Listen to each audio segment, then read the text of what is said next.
Hello and welcome to the history of Stargate. Today's episode, the Midway Space Station.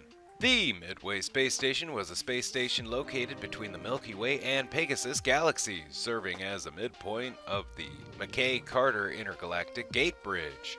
Structurally, the station was built around two stargates as the interior was dominated by a single, expansive gate room.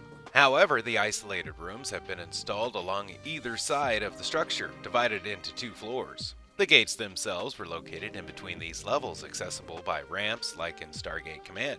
Due to the two gates' close proximity to each other, a workaround had to be created so that the Pegasus Gate would not supersede the Milky Way Gate, allowing both to dial. The other rooms included small living quarters for the personnel and travelers between the galaxies, as well as at least one weapons room. Stargate operations were monitored by a control room on the upper level of the station.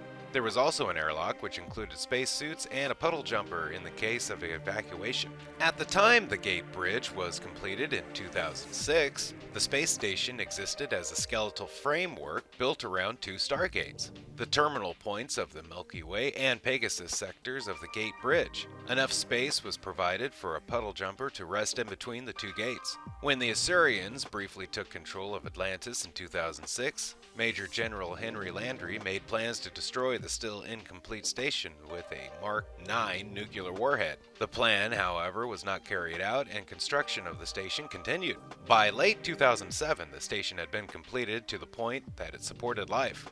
The final stages of its construction were personally supervised by Colonel Samantha Carter and Dr. Bill Lee. During the efforts, the artificial gravity briefly failed, but was eventually repaired. It was possible to communicate in real time between the Midway station and people on the other side of the gates in the Pegasus galaxy. When Atlantis went missing following its departure from Lantia, the Apollo kept communications with the Midway station to assist in locating the missing city. After a Curson fever breakout on Atlantis, travel between the galaxies was conducted solely over the Midway station with 24-hour quarantine imposed on every traveler. While the Atlantis expedition worked together with a Wraith named Todd, he hacked into Dr. Rodney McKay's computer and found out about the station. He either shared this information with the other Wraith or had it stolen from him.